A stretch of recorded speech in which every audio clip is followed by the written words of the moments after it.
Sir ನಮಸ್ಕಾರ. ಇದು Chamarajanagar Nanjangud NH ರೋಡ್ನಿಂದ 1.5 kilometre ಆಗುತ್ತೆ. 1 ಎಕರೆ 30 ಗುಂಟೆ. ಇದು ನಂಜನಗೂಡು ರಿಜಿಸ್ಟ್ರೇಷನು.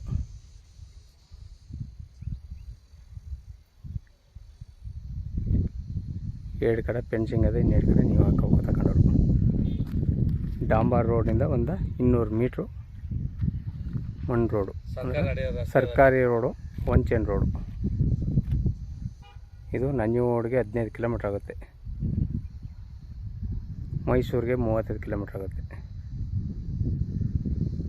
ಸ್ವಲ್ಪ ಮಣ್ಣು ಬೆಳಪು, ರೆಡ್ಲಿ ಬೆಳಪು, ಒಳ್ಳೆ ಸಮತಟ್ಟಾಗದೆ ಜಾಗ. ಚಾಮರಾಜನಗರ NH ರೋಡ್ನಿಂದ 1.5 ಕಿಲೋಮೀಟ್ರು, ನಂಜನಗೂಡಿಗೆ 15 ಕಿಲೋಮೀಟ್ರು, ಮೈಸೂರಿಗೆ 35 ಕಿಲೋಮೀಟ್ರು. ಇದು ನಂಜನಗೂಡು ರಿಜಿಸ್ಟ್ರೇಷನು. ಅವರು 32 ಲಕ್ಷ ರೂಪಾಯಿ ಹೇಳ್ತಾರೆ ಒಂದು ಎಕರೆಗೆ. ವ್ಯಾಪಾರ ಕೂತಂದರೆ ನೆಗೆಸಬಲ್ ಆಗುತ್ತೆ. ನೋಡಿ ಸರ್, ಬೇಕು ಅಂದರೆ ಕೆಳಗಡೆ ನಂಬರ್ ಕೊಡ್ತೀನಿ, ಕಾಲ್ ಮಾಡಿ. ಧನ್ಯವಾದಗಳು. ಸೂಪರ್ ಆಗದ, ಚೌಕಾಕಾರವಾಗದೆ, ಒಳ್ಳೆ ವಾಟರ್ ಬೆಳೆ ಜಾಗ. ನೋಡಿ ಪಕ್ಕದಲ್ಲಿ ಕಬ್ಬು ಹೆಂಗೆ ಬೆಳೆದರು.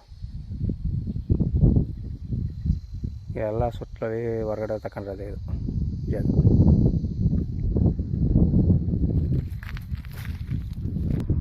Road 1 chain road. ಇದು ಮೇಲೆ ಕೆಳಗಡೆ ಕ್ಲೀನ್ ಆಗುತ್ತೆ. ನೋಡಿ ಮಣ್ಣು ಉಳುಮೆ ಮಾಡಿದ್ರೆ ಸೇಮ್ ಇದೇ ಥರ ಮಣ್ಣು. ರೆಡ್ಲಿ ಒಂದು ಸ್ವಲ್ಪ ಬ್ಲ್ಯಾಕು, ಗ್ರೀನ್ ಕಲರು, ಸೂಪರ್ ಆಗದೆ. ಎರಡು ಕಡೆ ಫೆನ್ಸಿಂಗ್ ಆಗಿದೆ, ಇನ್ನೆರಡು ಕಡೆ ತಗೊಂಡವ್ರು ಮಾಡ್ಕೋಬೇಕು. ನೋಡಿ ಸರ್, ಬೇಕು ಅಂದ್ರೆ ಕೆಳಗಡೆ ನಂಬರ್ ಕೊಡ್ತೀನಿ, ಕಾಲ್ ಮಾಡಿ. ಧನ್ಯವಾದಗಳು.